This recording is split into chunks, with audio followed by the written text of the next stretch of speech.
Hello everyone, I'm Shweta and I'm a postgraduate.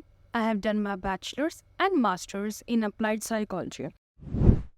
In this video, I will discuss a psychology topic which is infancy stage 0 to 2 years of age.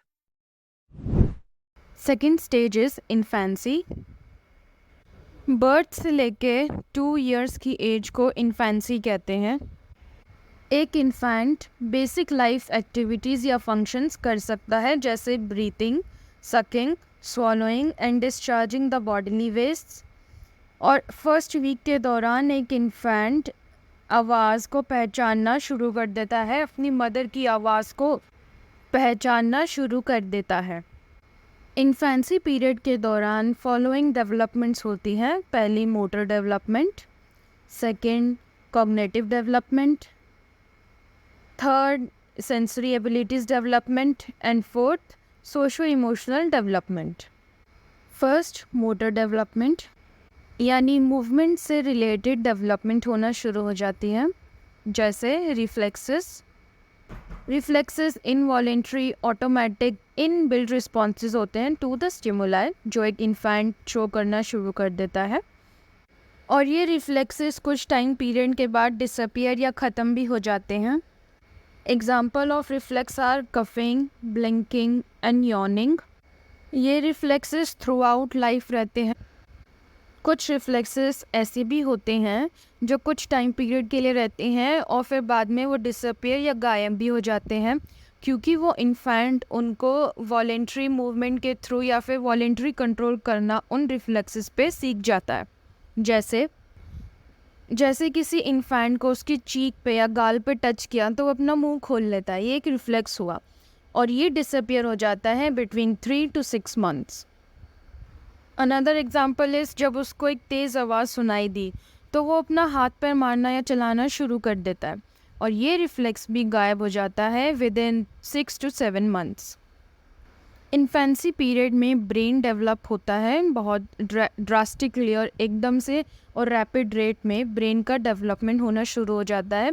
और इस brain की development की वजह से और भी physical development and cognitive developments भी होती हैं इन द इन्फेंट.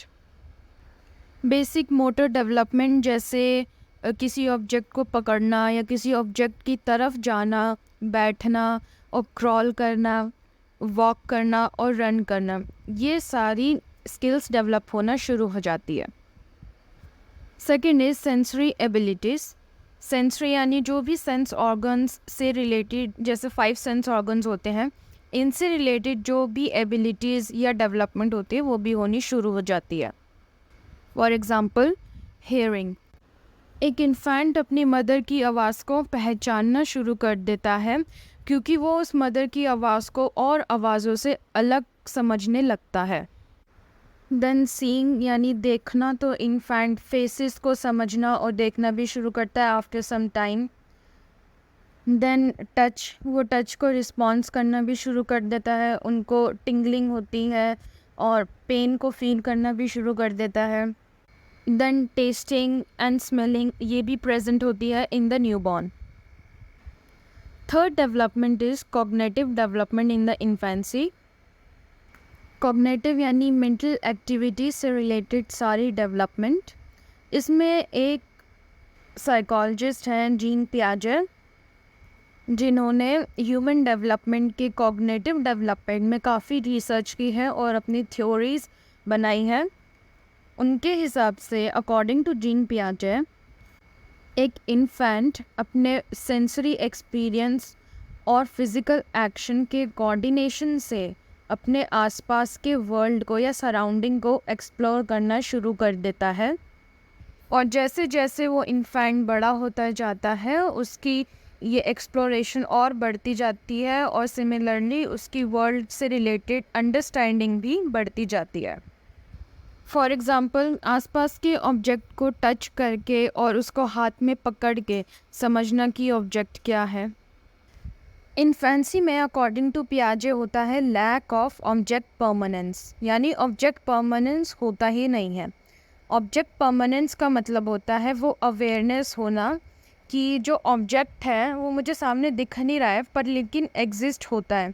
ये जो नॉलेज है, ये अवेयरनेस है, वो एक इन्फेंट में नहीं होती है।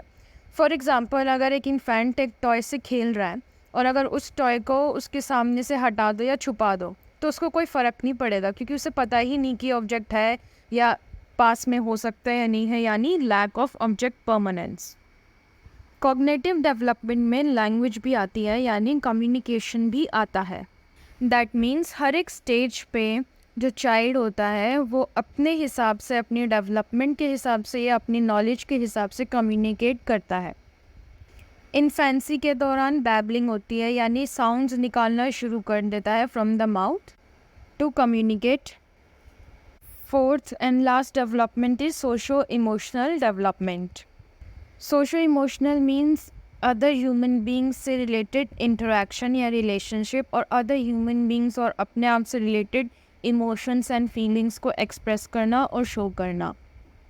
और ये शो होता है थ्रू अटैचमेंट, यानी अपने केयर गिवर या मदर के साथ इमोशनल बॉन्ड होना, अफेक्शन होना, ये होता है अटैचमेंट।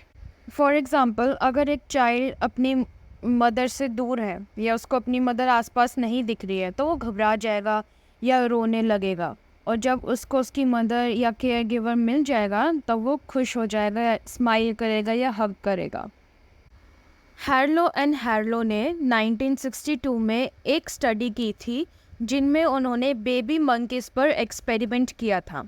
जैसे ही वो मंकीज़ बॉर्न हुए उनको 8 घंटे बाद ही उनकी मदर से अलग कर दिया था और 6 महीने के लिए उनको एक सब्स्टिट्यूट मदर्स के द्वारा पाला गया।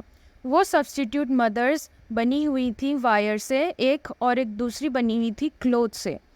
कुछ मंकीज़ को वायर वाली मम्मी के थ्रू पाला पोसा गया या फेड कराया गया और बाकियों को और कुछ को क्लोथ से बनी हुई मम्मी से। अंत में रिज़ल्ट ये निकला कि जो क्लोथ से बनी हुई या कपड़े से बनी हुई जो मदर थी उसके साथ सारे मंकीज़ बहुत अफेक्शनेट थे या अटैच थे। चाहे उन मंकीज़ को वायर वाली मदर ने के थ्रू पाला गया हो या क्लोथ वाली के थ्रू पाला गया हो, उन सब ने क्लोथ या कपड़े से बनी हुई मदर के लिए ज़्यादा अफेक्शन शो किया।